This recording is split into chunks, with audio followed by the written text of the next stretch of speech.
Bună, dragilor! A trecut ceva timp de când ne-ați văzut așa live pe canal. De fapt, nu e live, e o înregistrare. Dar motivul pentru care vrem să facem o filmare astăzi este pentru că am descoperit din nou o procedură foarte sofisticată de scamming. După ce mi s-a spart contul de Instagram și am căzut ca musca în lapte și am fost supărat pe mine însumi datorită naivității și prostiei de care am dat dovadă, de data asta era să mai cad o dată pentru că nu mi-am dat seama că e vorba de scamming. Ce înseamnă scamming? De fapt este o modalitate de a te face să crezi că vei câștiga bani sau vei face o afacere, dar de fapt cei care fac asta cu tine sunt interesați să te facă să plătești, să le dai tu lor bani.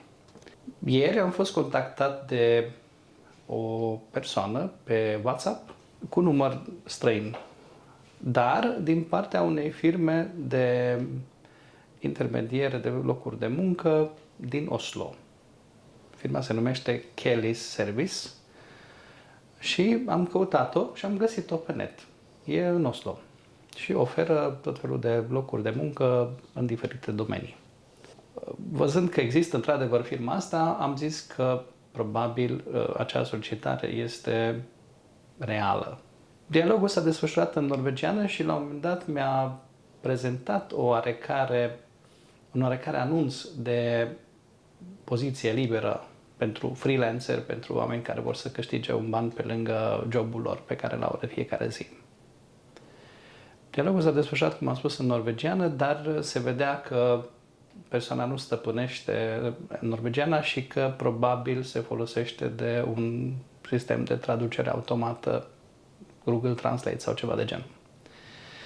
Am întrebat dacă poate să-mi dea un site unde să pot accesa anunțul, dar nu a răspuns la întrebarea mea, ci a venit cu alte informații și am să arăt câteva print screen-uri din dialogul pe care l-am avut cu ea. Mi-a dat de înțeles că e o altă persoană cu care trebuie să stau de vorbă și să iau legătura cu persoana respectivă, dându-mi un număr de telefon tot de pe WhatsApp. Am verificat numărul pentru că eram curios și până la urmă eram nesigur dacă e un număr suedez sau e un număr de India. Dacă ar fi fost un număr de India, n-aș mai fi continuat nimic, dar pentru că era un număr suedez, am zis ok, hai să merg mai departe să văd despre ce e vorba. Și am scris persoanei pe care o cheamă Amy. I-am scris dacă știe ceva în legătură cu anunțul pe care îl primisem de la cealaltă. Și dumneavoastră a fost foarte amabilă, are și o poză destul de simpatică pe WhatsApp, la profil, dar, din nou, astea sunt toate semnale că ceva nu e în ordine. Și dumneavoastră mi-a arătat, a început să-mi explice că este vorba despre un site care face reviews la hoteluri și la locații de pe tot globul și m-am mâncat așa puțin o nedumerire, pentru că mă gândeam, bine, faci reviews la hoteluri, dar pe care nu le-ai vizitat, adică spui ceva despre un hotel din Bangladesh sau din Singapore sau din Hong Kong sau din altă țară, dar tu n-ai fost acolo. Și aici aveam într-adevăr o mică reținere, pentru că n-aș fi vrut să scriu despre hotelul X că e fain că acolo se face aia și aia și așa mai departe, fără ca să fi fost acolo. Dar nu era vorba despre asta. Și am început un dialog pe care, din nou, am să vă arăt părți din el, în care ea mi-a explicat de fapt ce se întâmplă. Dar explicațiile nu erau explicații, să zic, concrete sau care să te facă să înțelegi de fapt ce ai de făcut. A zis că îmi trimite un site unde să mă loghez, îmi fac un cont de trainee și unde voi vedea despre ce e vorba. Ok, am intrat, site-ul se numește Agoda. Culmea este că există un site oficial, agoda.com, pentru booking, pentru bilete de avion, pentru locații de cazare, pentru o grămadă de lucruri. Monumente naturale sau de artă sau istorice și așa mai departe. Și alte atracții. Deci, site-ul în sine există. La ce m-am dus eu este o copie destul de proastă, dar care arată ca un fel de workbench, adică loc de muncă. M-am logat acolo și evident că pe contul meu de angajat era $0, 0 bani. Bine, vorbind de bani, era vorba și de faptul că firma asta este probabil străină și am început să-mi pun problema, bine, primești un salariu sau un onorar din străinătate, dar ce faci cu taxele, pentru că trebuie să le registrezi, trebuie să le plătești și așa mai departe. Deci toate astea se petreceau în paralel în capul meu, pe lângă dialogul pe care îl aveam cu doamna sau domnișoara sau domnul, habar n-am cine era, dar cu persoana Amy. Și după ce am făcut contul și n-a funcționat cum trebuia, mi-a spus că să mă loghez pe un cont al ei ca să-mi arate cum funcționează lucrurile. Și m-am logat pe contul ei și acolo erau vreo $2000. Din păcate ieri n-am făcut screenshot-uri ca să vă pot arăta și vouă. Și mi-a arătat task-ul pe care trebuie să-l fac. Ăsta era un basic task care avea o renumerație destul de mică pe jobul respectiv. Dialogul dintre noi și cu prima și cu a doua a fost tot timpul prin mesaje, cu trimiteri de screenshot-uri și așa mai departe. Și a durat destul de mult. Eu aveam și o ședință aseară online și am spus că nu am timp să stau, să mă mai băzăi cu asta, trebuie să vedem mai târziu. Și după ce am terminat cu ședința, i-am scris eu, hai să vedem despre ce e vorba. Eram și curios și eram foarte nesigur dacă într-adevăr treaba asta este una reală sau doar o scamatorie. A fost foarte amabilă, am reluat discuția și am stat până undeva pe la ora 11 seara. De-a lungul discuției mi-a prezentat, cum vă spuneam, task-ul. Task-ul era să accesezi acel site, să apeși pe o comandă, să faci o comandă virtuală, o rezervare virtuală la un hotel și apăreau hoteluri din Asia, de undeva, până și din Suedia era un hotel acolo. Și după ce ai făcut comanda aceea, după ce ai apăsat pe hotel și ai apăsat pe Make Reservation, trebuia să dai un click, de fapt nu un click, 30 de clickuri pe All. S-a părut ciudat. Mă gândeam în sinea mea, ok, asta înseamnă că apăsând pe tasta aia, într-un fel crești vizualizările, numărul de vizualizări sau accesul pe site-ul respectiv sau într-o formă sau alta devine mai vizibil hotelul respectiv pentru faptul că tu ai făcut o comandă, dar într-un fel nu bătea ceea ce făceam eu cu realitatea, pentru că am făcut rezervări online la hoteluri, am intrat pe site-ul lor, după ce am fost acolo am scris și review-uri, mi se părea ilogică toată treaba. Am făcut primul task și, evident, în contorul de task-uri a apărut unul din 30. Deci mai aveam de făcut 29. Și am stat și am dat click-uri de 30 de ori la fiecare rezervare pe care o făcusem. În seara aia am dat vreo 180 de click-uri în total, cred că, pentru că a trebuit să-mi fac și mie pe contul meu o asemenea rezervare. După ce am terminat task-ul de 30 din 30, de astfel de rezervări și de click-uri, persoana a fost foarte mulțumită și mi-a zis, bravo, uite, pentru că ai făcut asta, eu am câștigat acum 50 și ceva de dolari. Asta și mi-a arătat un fel de mod de calcul în care banii care a investit ea acolo și click-urile pe care le-am dat eu și ce au generat acele click-uri. Și din ce am înțeles eu, banii se câștigau din click, adică dădeai click-uri pe un task și click-urile acelea erau înregistrate și trebuiau să fie cel puțin 30 pentru fiecare hotel. Deci dacă aveai 30 de hoteluri ori 30 de click-uri, însemna 900 de click-uri. Și cu încă 900 de la mine, deci au fost 1800 de click-uri pe care le-am dat ieri. Am un pic de febră musculară în degetul ăsta. Dar mă gândeam, ok, stai puțin, am folosit 15 minute pentru asta, am mai folosit 15 minute pentru alaltă, în total, să zicem, o jumătate de oră, poate o oră pentru toată chestia asta și să faci 500 de coroane sau $50. Se pare interesant. Din nou, e o scămătorie. Ideea este să te facă să crezi că poți să faci într-adevăr asta, dar cum au norvegieni o vorbă, det som har fått till att vara sant är ofta det, adică ceea ce e prea bun să fie adevărat, e prea bun să fie adevărat, adică nu e adevărat. Așa e și în cazul ăsta. Și după ce am reușit să-mi fac și task-ul pe contul meu, doamna a fost, sau persoana a fost foarte happy și a zis, ok, acum să te învăț cum să-ți retragi banii pe care ai câștigat din contul tău. Ok. Dar zice, pentru asta ai nevoie de un cont de Bitcoin. Un portofoliu, un wallet.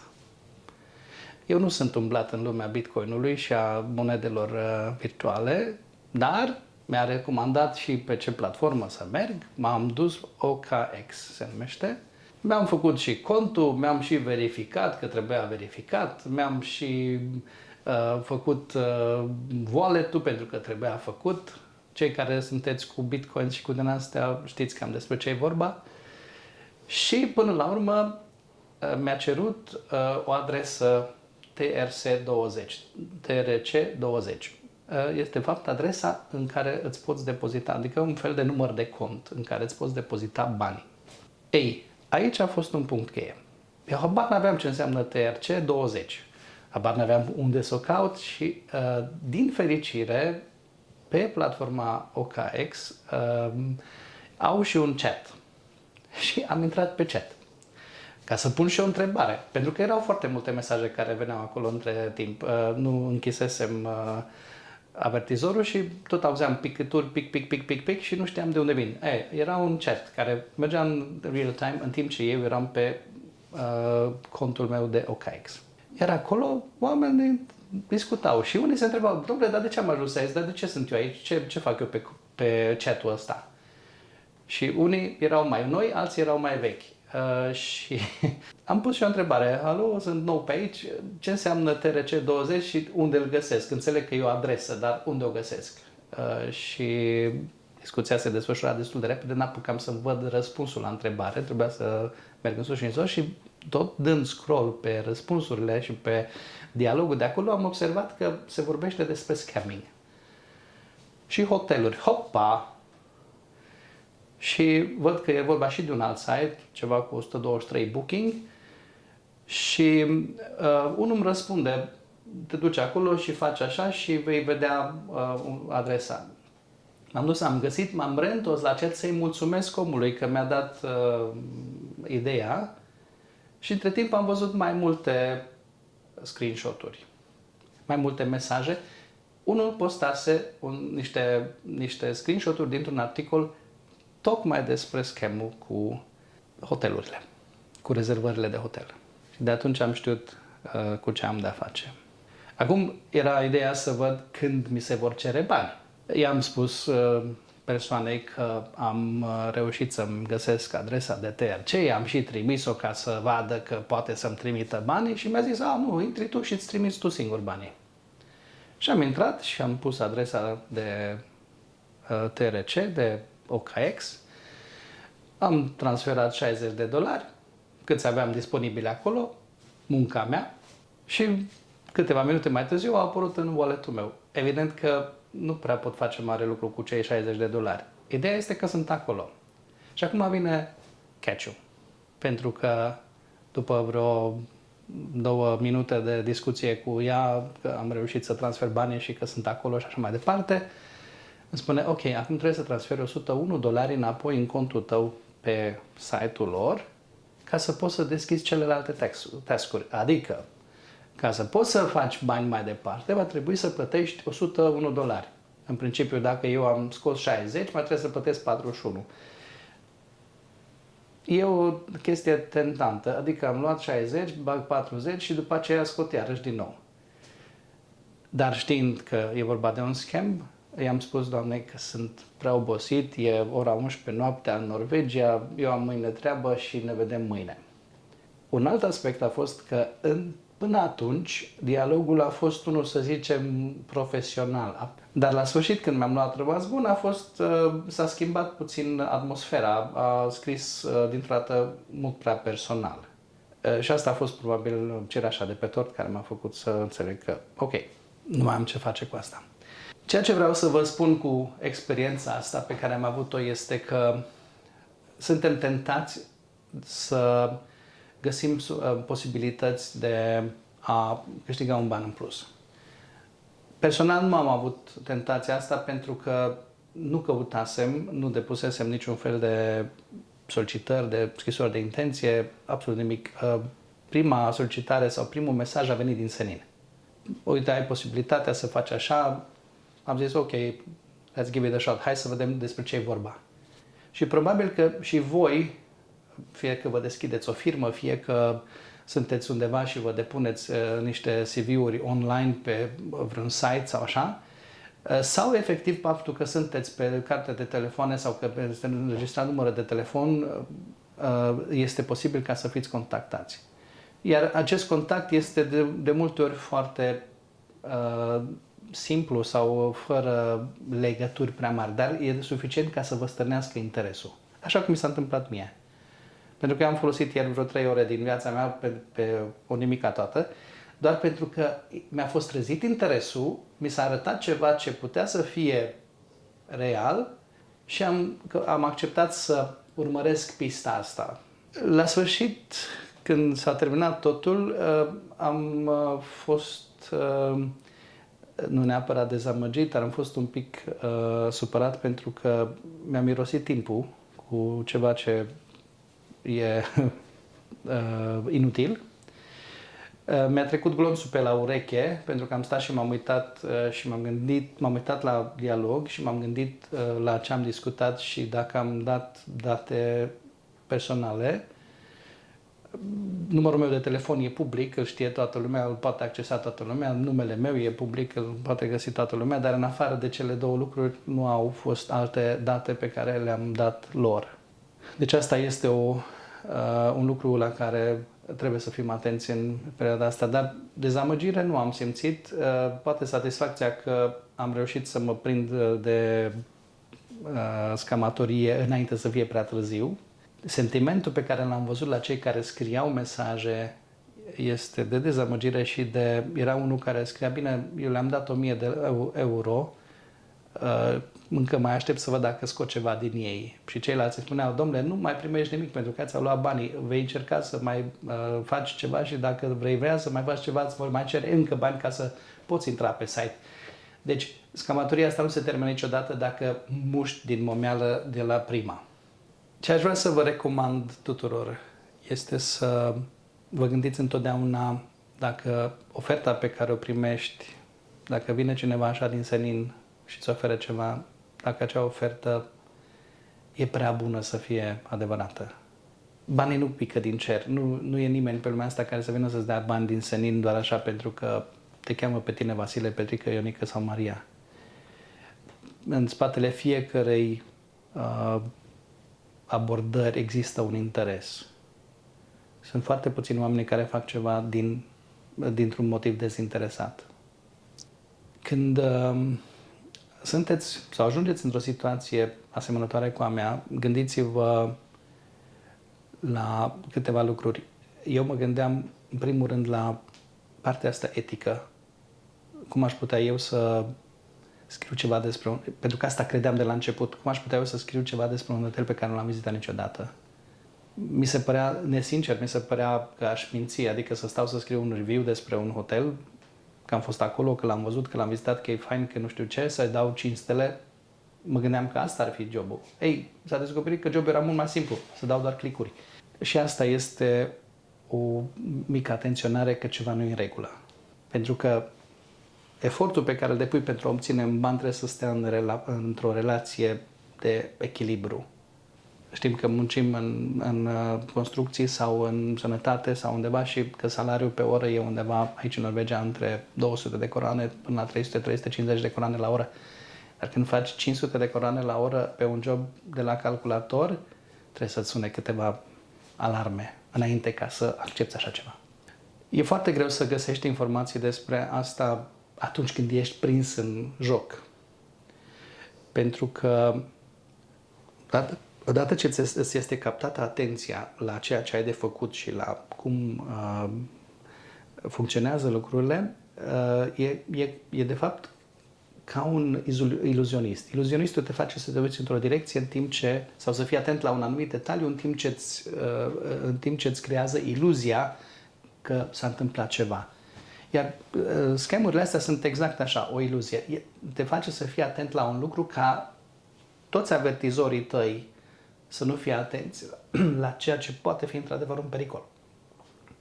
Dacă ți iei timp să zici, uite, mai stau să mă gândesc puțin, am de făcut ceva între timp și lași totul baltă și te duci pe net și cauți, s-ar putea să găsești informații despre astfel de scheme, de înșelătorie, de fraudă.